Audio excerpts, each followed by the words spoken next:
I remember when none of that was there. Yeah, you good? Yeah, man. Excited. It's going down. And Brittany's supposed to be going to Kristen's supposed to be coming back from Denver and going to be getting on the podcast with the guy from Springville. And it's funny because we were on Facebook and she made like a comment on Steve's page, and then I was like, how does she know this dude Steve? And she's not from here. And then we linked up and they've been talking, but she's got a bunch of family problems or whatever with her kids. So when she goes down to St. George, she's going to be doing it over the internet. So eventually we'll get to that point. Well, like Skype? Yeah. He does a lot of it like that from all over, but he's got a lot of people that don't follow the page or whatever that cancel and stuff. Yeah, getting on live is like, to share your story is probably difficult. You're just trying to get Whitney to do it. Like, Not yet. Yeah, man, so this song right here we're listening to is Eli the King. I sent you his link. I just started watching on his docu-series. He created a docu-series called The Restart. And from day one, he's been documenting everything since he got released, since he got his PO, and every night he would record certain things. Him going to meet certain people that he used to grow up with and stuff like that, share stories, and original stories, encounters with him and stuff like that. Just to show that what he's saying is aligned with what he's doing. He went in and out several times, and eventually he found God. Something's missing from my life. I was like, something's missing from me too at the same time. So sitting in the county jail, I'm like, I gotta keep doing this, and I gotta keep going back and forth and all this shit. So I just started getting spiritual. With you, linking back up to what I was saying, I never thought that we would sit here and do the same thing. We do the same thing. Some decent music. He also, through music, he inspires other people, but he also does like block parties. He goes out to churches and stuff like that. Because without purpose, without God, it really is.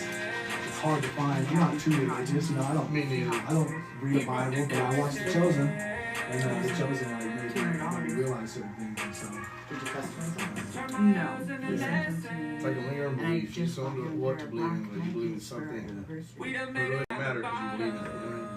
Yeah, $300 later. I mean, it's a small package. My first time ever in my whole life. Yeah, my first, I've shown my story several times, but she heard me say what I wanted to do, and she's like, hey man, I got a guy that you want to talk to, or whatever. So that's kind of like how we linked up, and it's been history since then. So. Did you hear my podcast? Are both our cans on the sink? I mean, not on the sink, but... Yeah. Yeah. I know you're doing a podcast. What's last night? I don't remember. I'm sorry. But I probably didn't tell you, I just think I told you. Probably. Did it?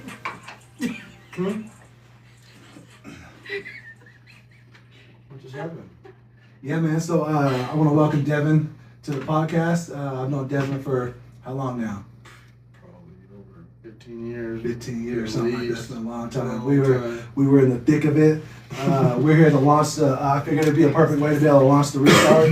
I have Devin and his significant other come over. They're in the background, so is Whitney. But Devin's here just to share a story, to bring relativity, and hopefully someone watching can relate to it and find a little bit of hope and find out if he can do it, that they can do it for sure, man. He's got a unique story.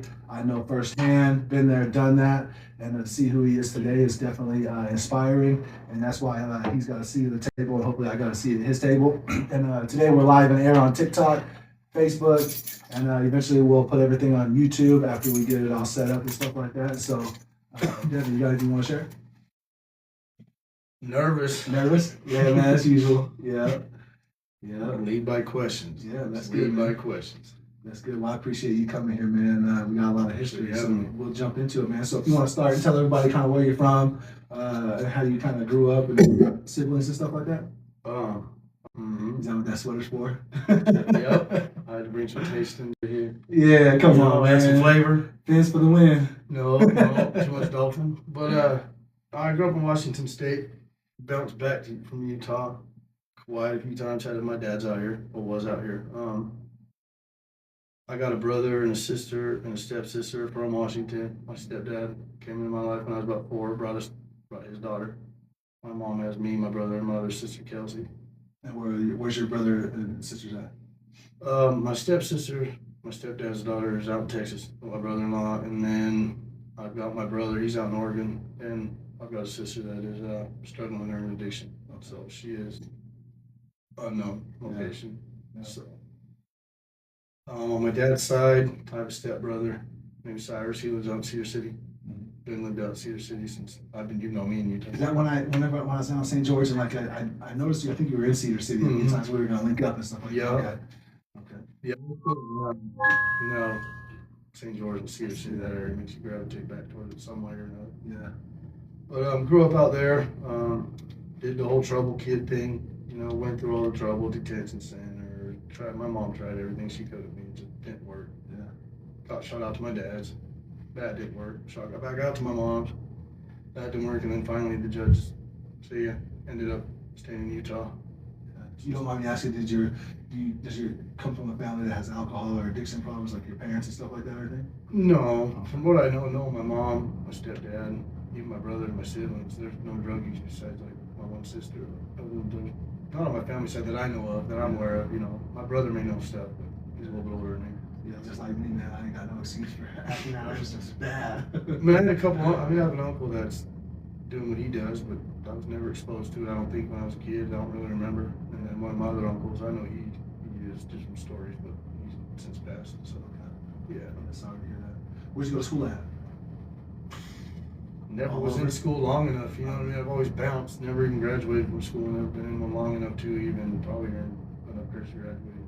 I've just been so sucked into the holes in the street that just pulled me back and pulled me away from all of it. Yeah. You can remember with the times that you were in school, what was it like? Were you like a good student? Did you get good grades? Were you wanting to learn things, or were you kind of the kid like me that smoked crack and smoked weed out of the park? To an extent. My addiction wasn't, that far out when I was that young. It was more weed and shrooms and, ecstasy type stuff. Most of my schooling was out here in Utah. I came out here at a pretty young age. I have a little bit of, memories from when I was in school. Is like in middle school from Washington, but they're real vague. A lot of that side of my life is kind of vague. Yeah. But out here, I went to Mill Creek High School in St. George. In Cedar, they had this ATT school for like troubled kids. Like can just go get credits and they graduate them. But that didn't work.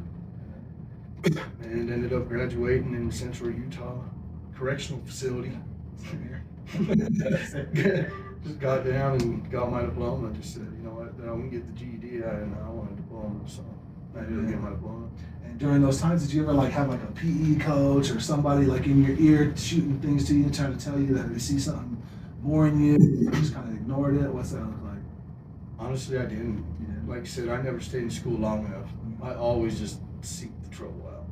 I wanted to push boundaries with anybody, everybody. You had authority on pushing boundaries, regardless of repercussions. Me, my family, it didn't matter. Yeah. I enjoyed it. Yeah. Sometimes I find myself still enjoying it, but moderately. Yeah. Yeah, I get it. Yeah. But I enjoyed school. It was just I was always attracted to the negative, if you will. You know what I mean? The school. It was just I was always attracted to the negative, if you will. You know what I mean? The cool.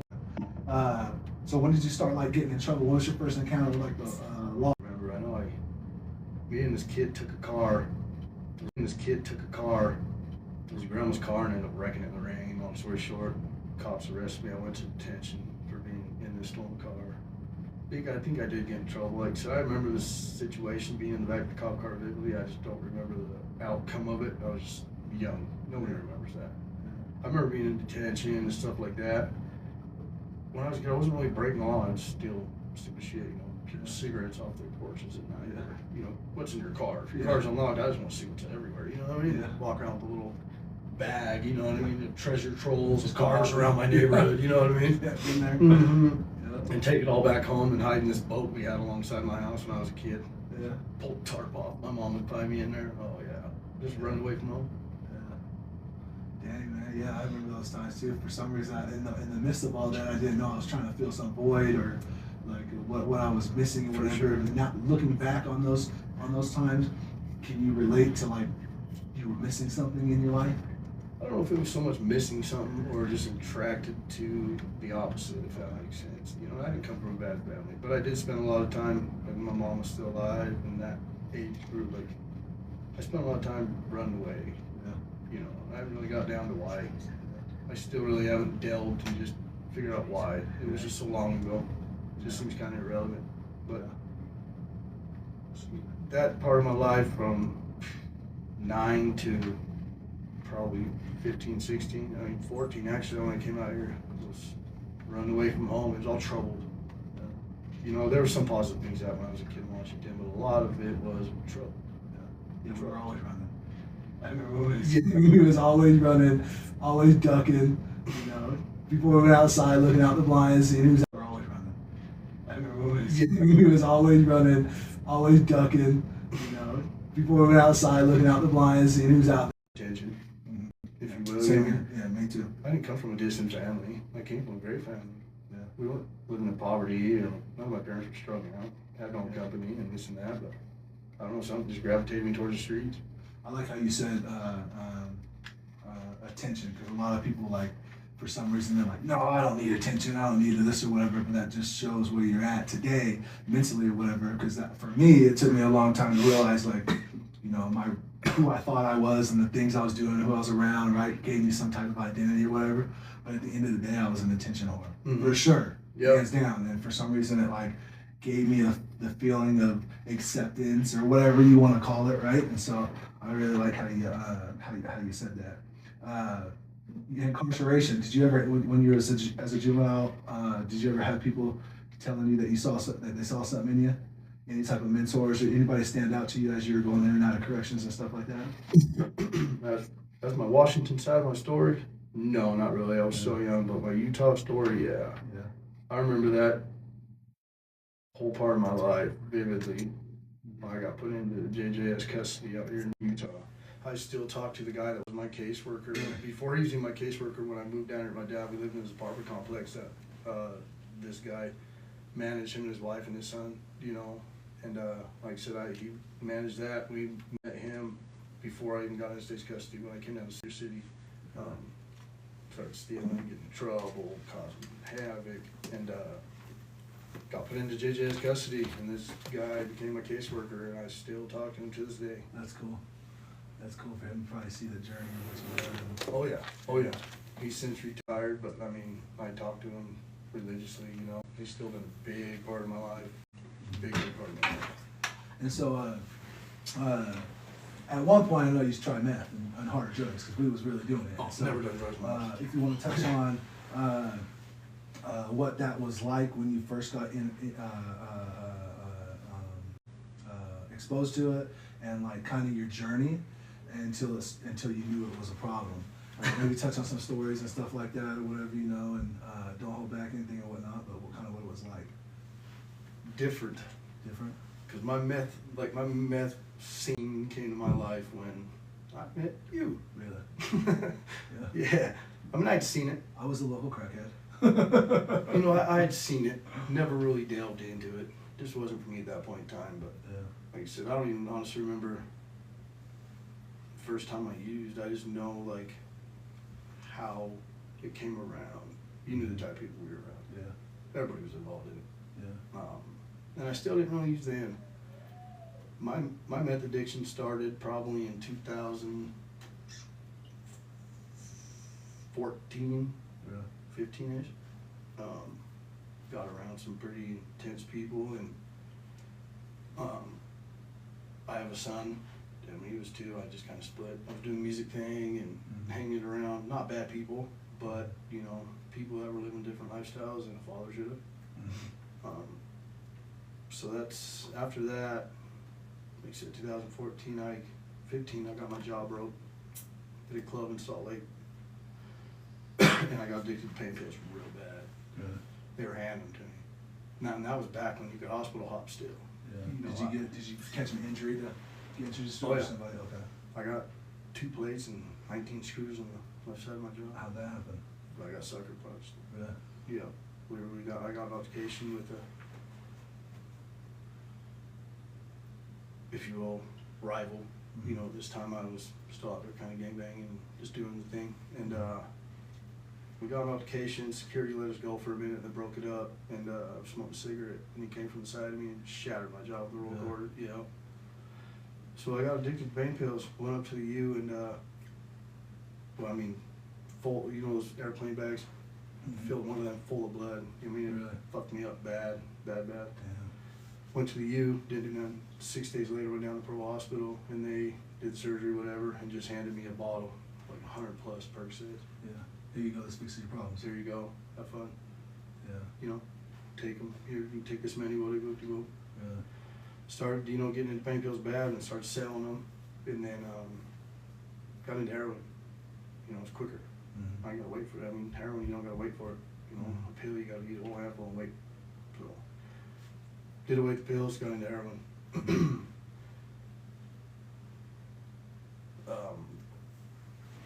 Probably 2000, like, so the end of 2014, beginning of 2015, I met some people, pretty bad people out here, and started kicking it with them, and that's when I was pretty down and out. You know, you kicked heroin yourself, Mhm. you've been sick, you don't hang out with anybody. Yeah. You know what I Sure. mean? Yeah. If they got it or if they can get it, that's your friend. Yeah. And I met these people, and that's when meth really got introduced. Started seeing it more, and then I started doing it. Meth for me really wasn't my thing. You know, it slowed me down. I'm so ADD, you know what I mean? Did that exact opposite. Yeah. You know, heroin was more my thing. I don't really find enjoyment in meth. Mhm. You know, being up for 5 days, looking through the blinds. Yeah. I'm sure Felt that like story you did that comes something, yeah. off, I'm gonna be able to remember. That's just not, it's just not fun. Meth isn't fun, Yeah. but I didn't care. Mhm. When you're getting high, you don't care. Yeah. You know, enough wasn't enough. Never is enough. So. In those moments, did you realize it, but you still kept? Oh it? yeah. Yeah. Oh yeah. Oh yeah. Yeah. Every time you wake up, you know what I mean? Trying to go chase it down. You know, you do anything for it. I've done some pretty gnarly shit to people to get dope. Or Yeah. it's not. It changes you for sure. Yeah. And so you went to prison? I did. What did that look like? Horrible. Yeah. Yeah. What'd you go to prison for? In 2016, I thought it'd be cool to try to rob this old guy that I used to live with in Lehigh. Lived with him for a while. Wasn't in my addiction too bad at this point in time. Like I said, got linked up with another individual from Salt Lake, and we went with me, and we thought it'd be cool to rob this guy that I knew. He was a friend of mine. So we go to his house, and you want me to break the whole story down, or just? You can briefly, whatever. I mean, I don't want to get you in trouble if you've already been pleaded guilty. I don't know if the court of law is watching, if my probation officer or anything, but we ain't here telling the stories right now. No, long story short, I thought it'd be cool because you know this guy, you know, taught me how to load bullets and all that kind of stuff, so I knew everything that was in his house, his guns, you name it, where the safes, etc. I lived in it for months in a camper outside of his on his property, and ended up meeting up with this guy and doing a little too much meth. We get to his house, and there's this Mexican dude there, and he breaks me off some, and that was it for me. I ain't never tried nothing like that in my life. It was just full bore ahead, smashing back down from Salt Lake to Utah County to go handle this. Well, we get there, lure this guy out, long story short, and it's me and another guy, and I have a gun. And the plan was to just get him inside, keep him on the ground, and just take all his shit. Mhm. You know, didn't even get close to that plan at all. Really? The minute I pulled that gun, he pulled the gun. Really? Yeah. So they just went shit show on him, like, Yeah. instantly. And then, yeah, he since passed. Really? Yep. Yeah. I find out he since passed. Mhm. But that led all from that little bit of meth I did. Really?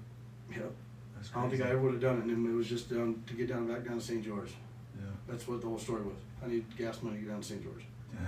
So I was gonna go take this dude's guns and all that, go down to Rose Park, get rid of them, and just bounce out of town. Mm-hmm. Yep. But it didn't go that way. This was around the time the Orm stuff happened. I broke into my wife's work Mm-hmm. with an ex of mine, and God, the things we do when we're strung out. yeah, dude, yeah. Well, where were we getting at again? Sorry, I just had a brain fart. Just No, you remembering all good, man. that. Just the whole path of you going to prison and stuff like that. Yeah, so that's why I was trying to get on St. George, because Orem, I was staying in Orem then, and I took off running when it got reported from the cops. And the night that I met up with the cops when it happened, I had changed my whole appearance. Mm-hmm.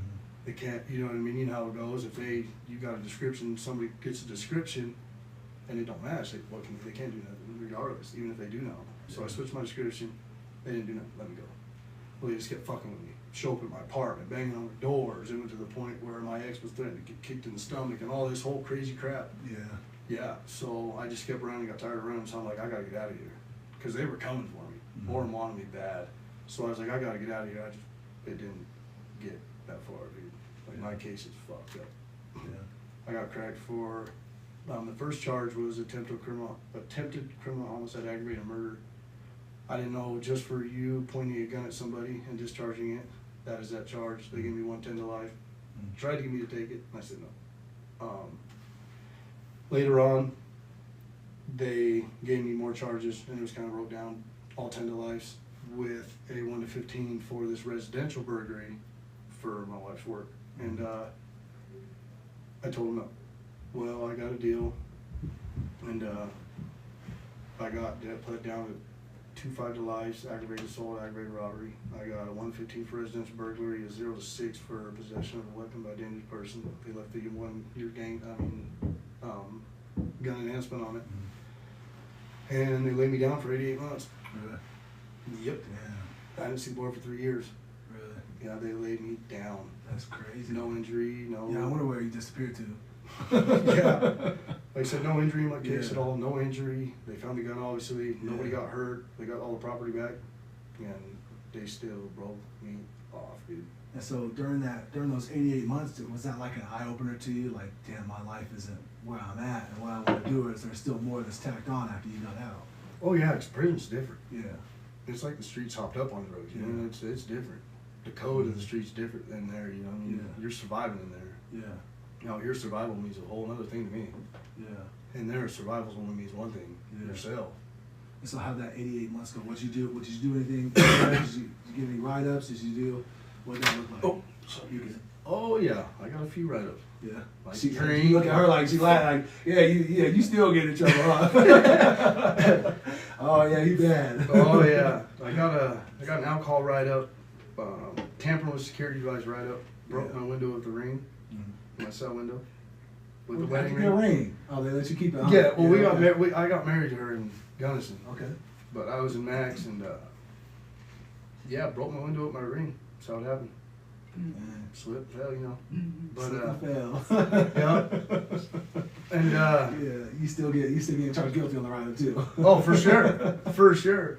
And then I got your standard box write-up. Yeah. It's a box, and everybody's cracking on them. Yeah. It's a thing in there.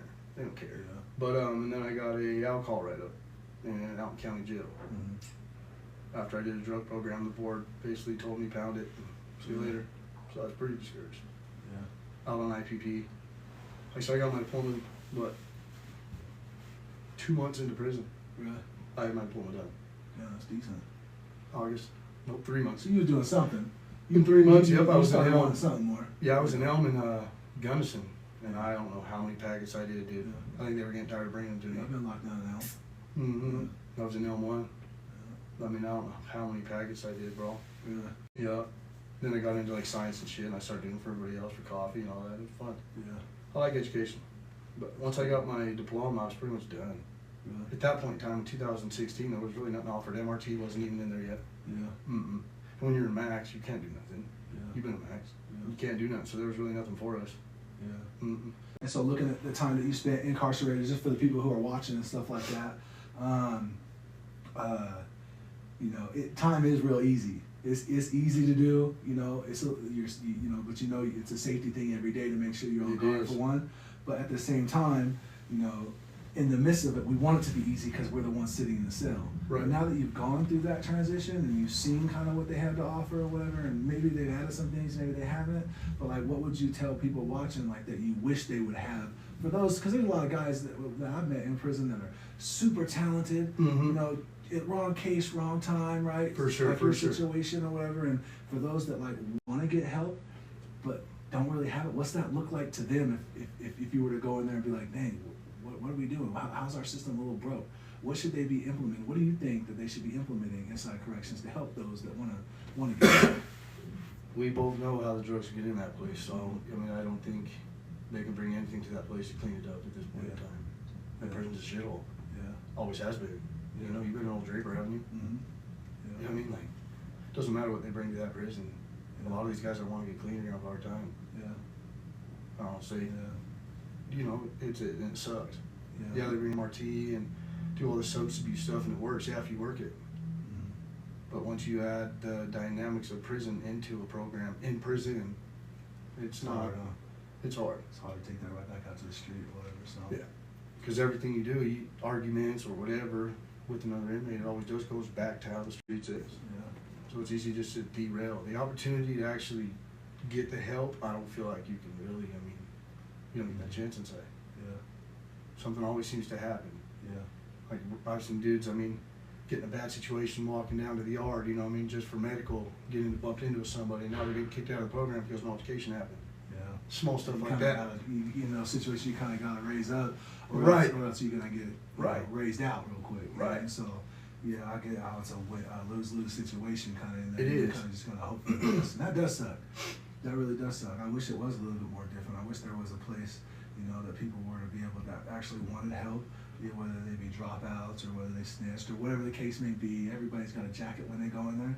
But for the ones that want help or whatever, I just wish that there was a place for them to be able to go and be like, yo, just sign me up. I'm willing to do whatever it takes. For And then sure. they ship you off to a place to where you can actually go to sleep at night and you don't got to worry about somebody jamming you up, or you ain't got to worry Right. about a debt that you owed or whatever the case may be or whatever. So, And it goes so much farther than that, though. Like, for programs in there, the state, the Board of Pardons, they force people yeah. to be in the programs in order to get them a date or whatever. It's like dangling a carrot. So half the dudes in there are just there to get that 4-month time cut. Yeah. So it kind of derails the morale of a drug program Yeah. because that sitting's not like it is out here. Yeah. You know, these drug programs aren't out here putting up people getting high. Yeah. You know, and hope and all that, you get high, you just get, what, RG, Yeah. slap on the wrist. Yeah. It's Yeah, sad. that's crazy. And so after those 88 months, what did life look for you when you got out? What did it look like? Crazy, dude. Yeah. Yeah, after you get out and just see the world, it was crazy. Yeah. And I hit the ground running. I instantly ran into some issues when I got out. Got sent to Fortitude, what, 2 days later? 2 days Oh, later. he was out and went right back to Fortitude? Or you- Yeah, that's a whole other story we won't bring up, you know. All right. Long story I short, get my it. wife had or has 2 uncles, well, not blood uncles, but family, Yeah. that were APNP or are APNP. Mhm. I don't know. I don't put much stock into it Yeah. anymore. And so things happened with the address, and the POI landed in Springville, Daniel Jorgensen.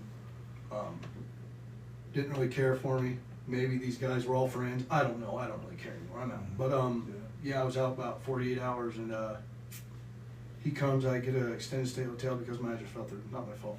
But well, I guess I'm not on parole. Well, we knew my address fell through in the prison. I'm not on parole now. They can't do nothing. So yeah, in the prison, I knew my address fell through Mhm. because my wife, these 2 individuals, changed the person's mind that we were going to go stay after it was already all said and done, address approved, whatever. Yeah. So now here I am getting out, have to deal with APNP about it. I ain't saying shit. You know, what I mean? Just did so long, you're not gonna say nothing. Calling, hey, my address got, you know, my address went through. Can you hold me for a little more? Hell no, I'm trying to get the fuck out the doors. You know what I mean? Yeah.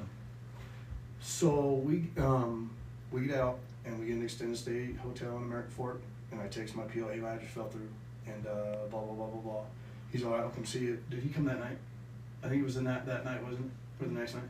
He came the next night and looked through the fridge, shook my hand. Oh, everything's good. Come see me tomorrow. Mm-hmm. And he texted me and says, hey, he wanted me there the next day, and he's like, hey, I got a dentist appointment. You have to come in the next day. Well, whatever day, it was a Friday. It was a Friday. So I got on to Springville, and I instantly knew there was problems the minute he cracked the door, because I seen his other partner right behind him. And my wife walks up, and he tells my wife to hold back. Well, they open the door. I walk in, and they instantly put cuffs on me. Really? Instantly. Mm-hmm. And you called him and gave him a heads up. I mean, give or take, yeah, you kind of knew before, but you still, when you got out, you still let him know. Well, that's before I knew he thought he knew everything. Okay. You know, whatever story he got was that my wife lied about it and said that I could stay there, or whatever it was. I don't know, which doesn't make any sense because the prison approved it. Yeah. They do their due diligence. AP&P did whatever the hell AP&P does. Yeah. So yeah, I go in, they cuff me. I sit in Springville Police Department, and am I going back to prison? Would you move? He's like, well, your wife lied, whatever. I didn't entertain the conversation with him. He didn't let me say lie. Yeah. So I'm in Springville Police Department, and he tries to violate me and send me back to prison. And the board denied it. The board said no. Yeah, What are you violating what for? circumstances, yeah. Right, what are you violating for? You know what I mean? If you lie, prove it. And they're not going to indulge on all that. They're not going to go back to prison, phone calls and all that. At this time, it's too late. I'm already out. So I sit in there for, I think it was like 6 hours.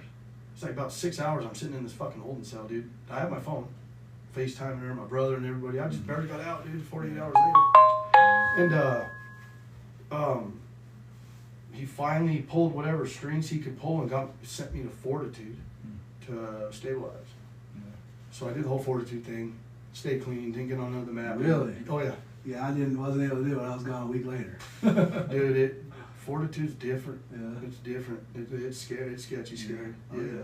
When I got there, like I said, I'm not active, but there was a lot of actives there, Oh, yeah. so it was different. Yeah. I met a lot of cool people. You know, made a lot of good friends, so that's pretty cool. Yeah. And stabilized in 28 days. 28 days. That's 28 days. fast, yeah. Mm-hmm. She found my wife found a place up in Salt Lake because I didn't want to come back down to Utah County and do parole. Yeah. Not after catching the case I caught out here, no. Yeah. And plus I've been just running and gunning on these streets forever, running from the cops, terrorizing Warren PD over this case. We were banging on the phone. I used to have voicemails of me and these cops were going at it. Yeah. You know what I mean? Yeah. You type shit. Yeah. So they were on for me, you know what I mean? So I was like, nah. If that's how it's gonna go, 48 hours, right out. So we stayed in Salt Lake. Mm. And Salt Lake was the easiest parole I ever did, dude. Yeah. As long as you're doing what you're supposed to be doing and not getting high and not lying and working, they don't give a shit. Yeah. That's good. Still sucks after. I can only imagine how your gut just sank when they put the cuffs on you like that. Sucked, dude. Dude, it was kind of amusing, to be honest. I was just kind of amused, like, what the fuck's going on? Yeah. Really. Over an address. That's what I thought. I was like, over an address? They're not, and I knew the board ain't gonna approve you send just an address fall through. Yeah. That ain't my fault. Yeah. That just means somebody said no, you can't stay here. Yeah. And he could have allowed me to stay at this hotel, but he didn't want to. He sent me to Fortitude. Yeah. Because the prison wouldn't let him use You this. think that's the best thing that happened is you go to Fortitude? I guess I don't know because I didn't get the chance to hit the streets and stay on the streets, so I don't really ever. I don't think I'll ever know, but it did me good something because I'm still out. You know what I mean? Fortitude was shitty, dude. Food was good, but yeah. And so after Fortitude, what it looked like? What was your day to day after Fortitude? Like the grind, getting a job, and acclimating back into society. Well, I actually got hired back on by a company I worked for in my addiction, Powder River. I'm a supervisor there now, so. Oh, really? Same job still got right now. Yeah, I worked there. Like I said, I worked years ago in my addiction there when they had JIs from Utah County there. Oh yeah, that's a whole other story. I don't want to put on this link. Watch it. But my boss at that point, that is my boss now. He's the plant manager, and I was just calling him, and bugging him, and they finally. I had this job at McDonald's to get out of Fortitude for $13 an hour, $14 an hour. Yeah. Had my little suit. Got to the point where I got my little, decorated suit and name tag and shit. And I was calling Powder River, dude. I'm like, I'm not gonna flip a fucking burger, dude, for $14 an hour. You know what I mean? Yeah. Well, they called me back and they're like, hey, they want to give you your job back. So it was a wrap. I called McDonald's. I was like, hey, I'm sorry, but you can have your shit back. How cool is that though that you actually did what was ever necessary, whether it be flipping burgers at McDonald's. Oh, for sure. You got another job. That's like that's huge. Yeah.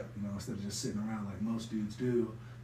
Because the lack of ability to want something different or whatever, it just shows that you really wanted something different in those moments. I'll tell you what, I got a job right now. It ain't flipping burgers, but I sit at a desk And I was told yesterday, what was it? Who was it? Kirsten said her son said something about like, oh yeah, I don't got a man job. And I'm like, Hey, I have a desk too, but I don't get to sit at it too often. Usually for my morning meetings, maybe to adjust somebody's time, but other than that, I don't get to sit at my desk. And it's pretty too, it's a nice one. Really? It was brand new when they gave it to me. That's why that counts. That's gives you credit. Got a computer and Yeah. sitting down, all professional. Yeah, Pretty that's cool. But at the end of the day, man, it goes to show how bad you wanted it, and that's all part of the story, right? Looking back on it, the things that we do that others don't do and stuff. And so, how did you guys meet? Oh boy. Let's talk about that. I think I met her about the same time. No, because I met him after I got out. In 2004. I was in Cinnamon Hills. Okay. In St. Oh, really? George. Yeah. I was in Cinnamon Hills, and one of her best friends, ex-husbands that since passed, he was in there. And we started pen paling. Okay. And she'd been a part of my life ever So since. you guys got some history. Oh, yeah. That's decent. I think I've known her about a year after you, so yeah, Oh, a yeah. long time, dude. Yeah. Very long time. I think 2005 and 6, I mean. Dang. Long time. Dang. Yeah, that's cool. And if you don't mind me asking, about how? I mean, what's the ups and downs? How can you share with everybody, what it's like to work on a relationship and things like that? It is not easy. And it's not. Yeah. If you want to touch on that, if you can, lightly. I consider myself different. You know what I mean? So my I said the same communication, the way we would communicate, Yeah.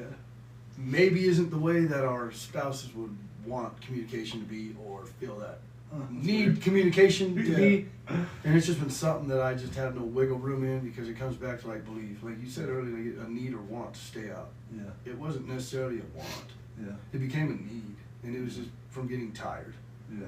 You know what I mean? I knew I wanted to do good, but the odds of me doing good, because you want it so bad, all the letdowns, I didn't lean on that.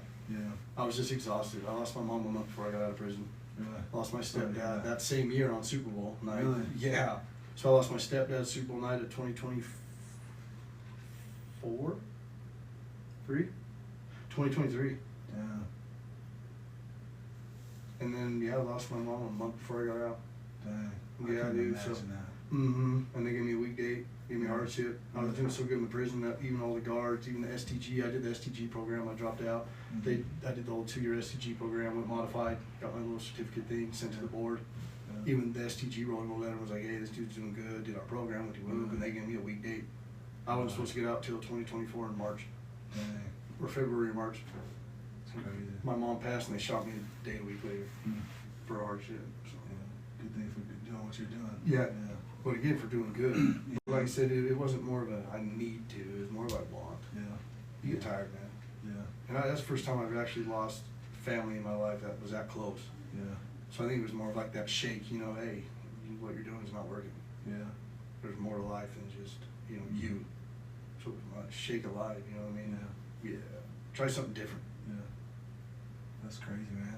And so, you got out, after doing that time, you had that little thing where you went to Fortitude, Mhm. things like that. You guys obviously linked back up, and you guys are doing your thing now, whatever. How's life been? Well, it's been great. How's life? Yeah, how's life? It's been rocky. Been rocky? Yeah. That's part of it, right? Yeah.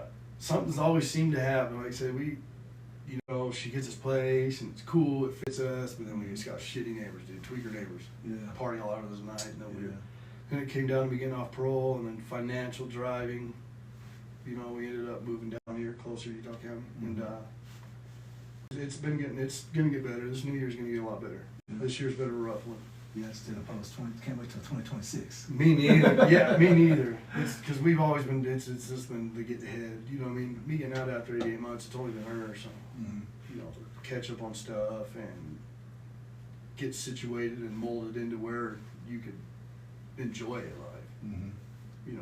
Living in Salt Lake, there's just a lot of, like I said, the drive was just killing us financially. Yeah. It was just mentally exhausting. Mhm. So we're just like we're moving. Feel like you got a little more time now. Yeah. Like That's we're cool. moving. You know what I mean? We're just gonna move. And it was the best thing that we chose to do. You know what I mean? Mhm. We're in a good area, quiet. But life's been good. You know what I mean? We're just gonna move. And it was the best thing that we chose to do. You know what I mean? Mhm. We're in a good area, quiet. But life's been good. Work full time. Like I said, I started at the bottom of my company. you know, in the wash system, washing our product before it got painted and all that, and then went into the paint department, kind of took that over, if you will.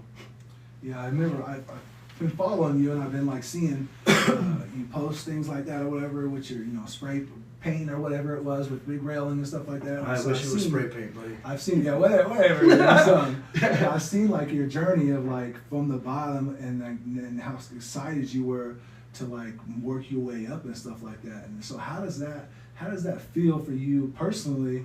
You know, is it an accomplishment from since you've really never accomplished sure. anything in life other than getting in trouble? How's that feel for you in your life? For sure, a big accomplishment. I think a lot of the plays I remind myself those little toys you just wind up and it goes, wee. Yeah. You know what I mean? That's after 88 months, I just feel like I was just getting slowly wound for years, and they just opened the cage. Yeah. You know, I love to work. If I'm not getting dirty, I'm not happy. Yeah. So I've got a great work ethic. You know what I mean? I brought a lot to my company. I've learned a lot from who my personal boss is. I've learned a lot through him. You know what I mean? And I have the whole department. Yeah. Yeah, I started at the bottom of my department, and now I run my whole department. You know, I'm over 2 lines. There's a lot of responsibility. Yeah. You know, but I enjoy it. Yeah. There is a lot of bullshit that comes with it, a lot of stress, and I've done pretty good about not bringing it home lately. You know, and it's been a little bit. I've had to just. There's people at work I took out of my phone. You know, it just got so bad. You know, I might be cool with you at work, but after that, I had to find the separation from home to work. Yeah. There are some things like I'll talk to some people outside of work, you know, about some things, but that's things I have to. Yeah. But all the negative shit, I leave at work. Yeah. Why is that important to you? Because it starts with your mental state, dude. Like, it got me in a pretty bad mental state. Yeah. Oh yeah. You know, you hear people saying this about you behind your back. You know, you're gonna hear it. Eventually, I was entertaining them. You know what I mean? And it was just getting too much. I just put too much energy into it. Yeah. You know, I gotta separate being a boss from a friend. Mm. You know, That's gotta be challenging. it was. Yeah. It was. Yeah. But it's just one of the things, if you stick to it, just like if you want to stay, you know, stay out of prison or jail or your addiction, you just got to stick to a plan. Yeah. You know, A plan. I like a that. plan. You got to have a plan. You can't just do anything half-assed or willy-nilly. You got to have a plan, Yeah. or you're not. You're always going to try to get to the next step. Yeah. You got to plan something out. Yeah. Have goals. Yeah. That's good, man. I like that. And yeah, man. So I appreciate you coming out, man. This has been cool to hear your story. Some of the things I didn't even know about it. Really, man. So if there's one thing, a question I got is, I like it because I'm gonna steal it from Steven, is what is your why? And what I mean by that is like why do you do what you do today now? Why is it so important to you? You can think about it. It took me a second. You caught me off guard with it. I was like, there's just so many whys. That's a man. good one. The why of what, just wanting to do better, wanting to just stay out. What gets you up every day? A lot of it is, like you said, death. You know, when my mom passed and my stepdad passed, that opened my eyes up, man, to a lot. Like when you lose your mom, a lot of people say, "Oh yeah, I know she's getting old. It's her time," and that's all fine and dandy when you realize that your person or that person is at that point. But until that happens, bro, like until you get that call saying, "Hey, your mom's dead," you're never gonna experience the true feeling of losing a mother, and that's what's kept me going. I made promises to them and my wife and my brother. That means You know, something to you. It does, yeah. My word means everything to me. And that's just something I plan on sticking by these days. Yeah. Before I didn't give a shit. Yeah, but I got you. Come through. I'm Yeah, around. same, yeah. You know what I mean? You know? But now if I say I got you, I got you. Yeah. You know what I mean? Because I can choose who I get now. I don't have to, go around the normal crowds. I get to choose who's in my life. Dang. That gives you that power back. That's crazy. Yeah. I love how you said that. I see that in you. I do. Right. You know me a I long see that. time. I'm a Yeah. whole different Yeah, person. I see that. You know, like Yeah. I'm just tired. Yeah. You know what I mean? But when it kind of, what I was getting at is it kind of makes you cherish what you have left. Yeah. You know, I got a wife, I got what family I do have left. You know, I got a sibling out in Texas, like I said, with nieces and nephews. You know, I haven't even met one of my nieces or nephews. Yeah. You plan on it, all right? Yep, next Yeah. year, me and my wife are gonna go out and see them. I've got 2 nephews out in Oregon. You know, that are my guys, man. Me and my brother are really, really, really close. He's like one of my best friends, man. There ain't nothing that I don't get past him or that I don't tell him. That, you know, he's helped me a lot, dude. I don't, without him or my wife and my sister-in-law, and my close family that, you know, that I talk to on a daily basis, I don't think I would be where I'm at today. Mm-hmm. No. Yeah, so I think we're a lot alike in a lot of ways, and if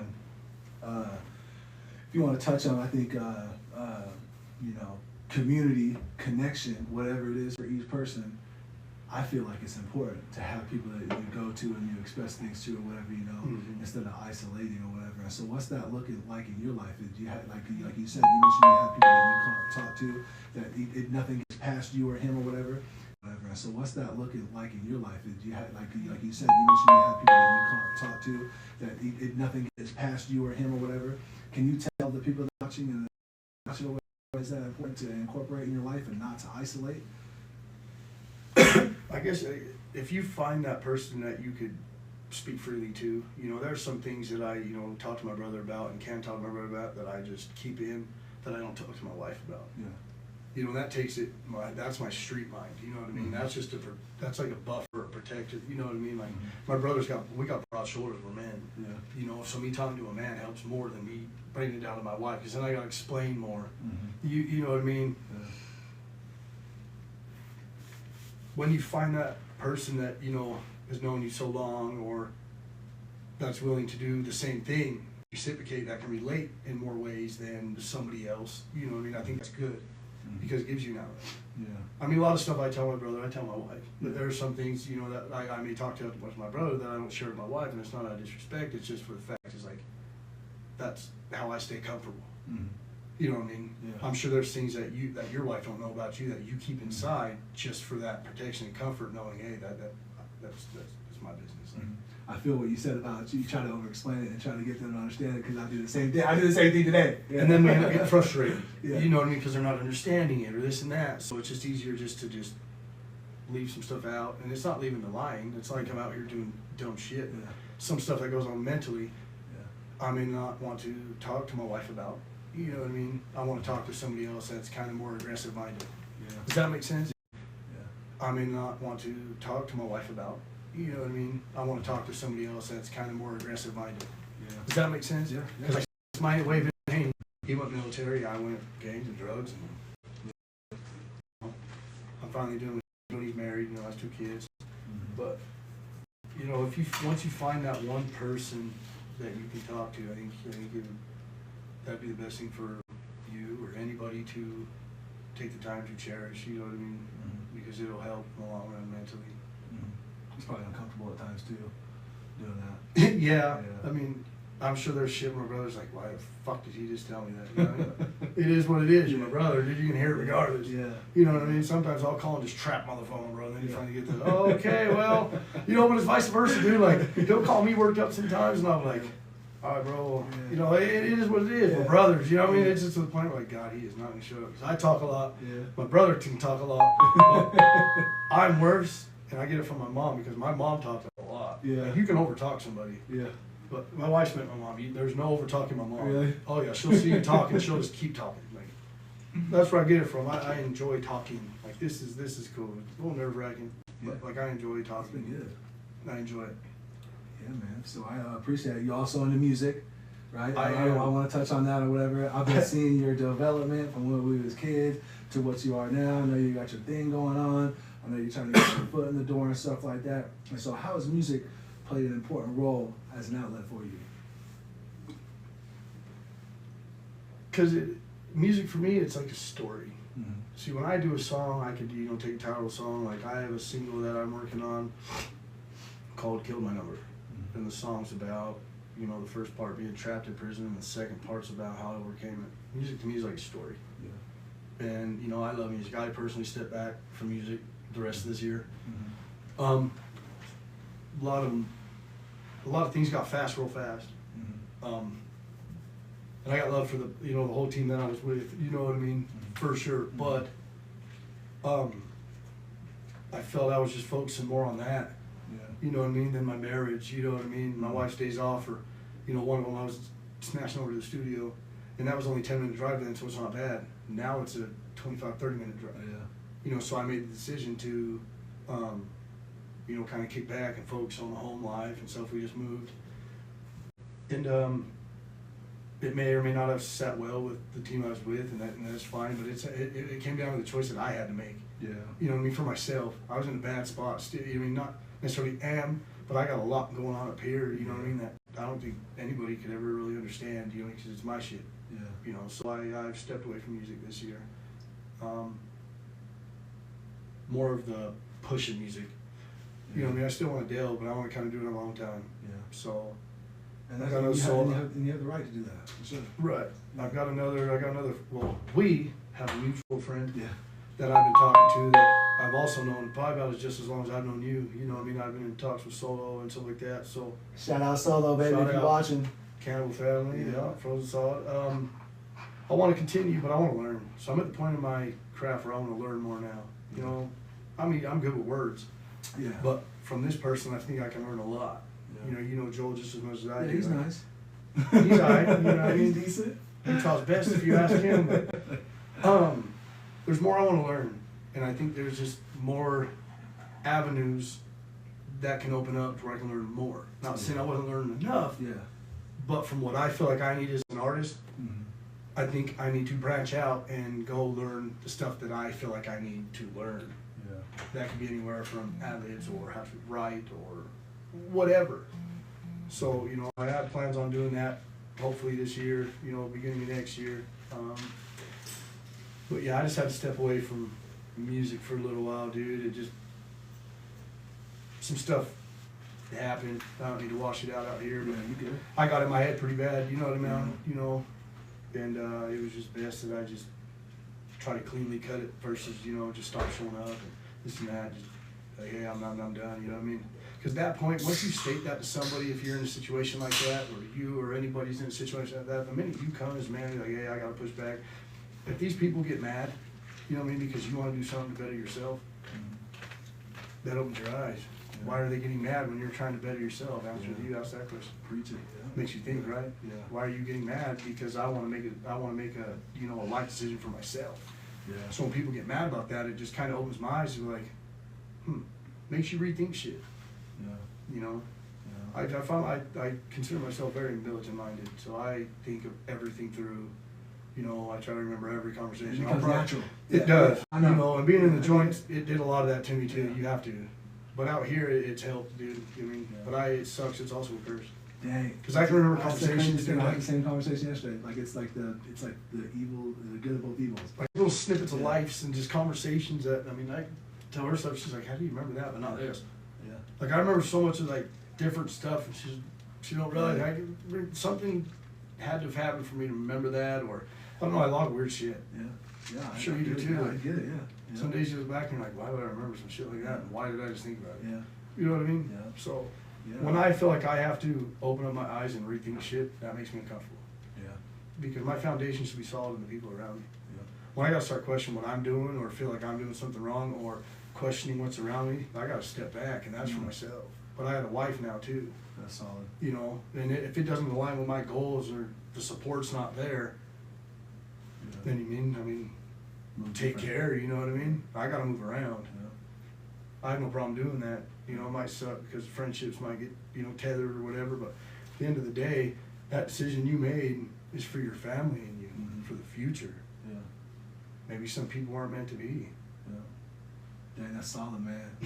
Yeah, I love it. I'll share this as it reminded me of a story, and I might quote it wrong, but Henry Ford, when the Model T, when cars were being introduced, he come out with the Model T, and it was like the most popular Ford there was, or whatever, back in the days, and the sales were through the roof. They thought they had it. This was going to be it. This is all it was. And Henry Ford, or Mr. Ford, I don't know if Henry Ford's his son, but the story goes is that over the course of time, they just kept producing the same car over and over and over and over and over and over. Mm-hmm. He didn't want, he was so focused and it was so big at the time that that's all he saw was the Model T. Right. And so, you know, I think it's important how you say that you want something more, and that goes to show, you know, sometimes you gotta get uncomfortable, sometimes you gotta think outside the box. But Henry Ford in that moment, he was so focused on just what he had, and so, I mean, yeah, he's a genius for what he did, but the people that he surrounded himself with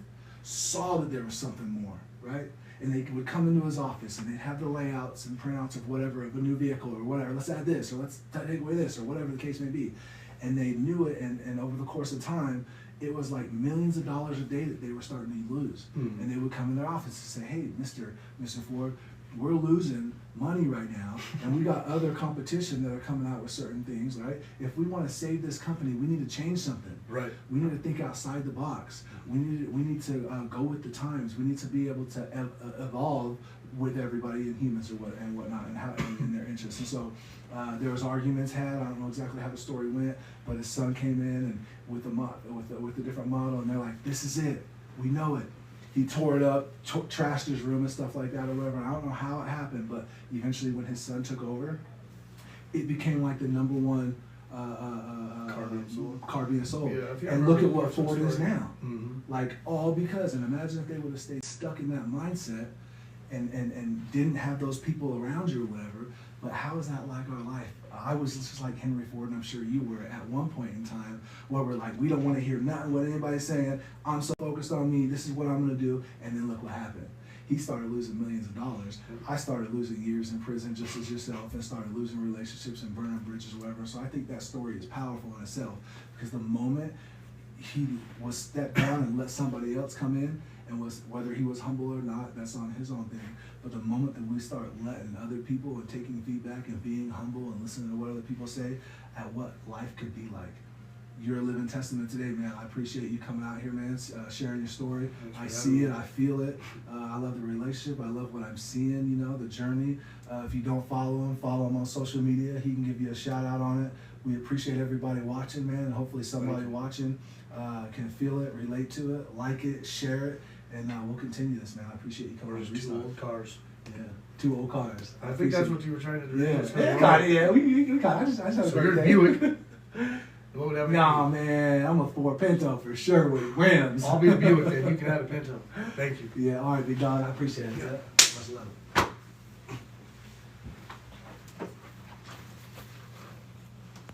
See, that's what we do. Our neighbors was like staring out our window after we moved in. That dude upstairs. Yeah. Someone was having a party piece there. of tinfoil. Fucking weirdos. Hey, that night.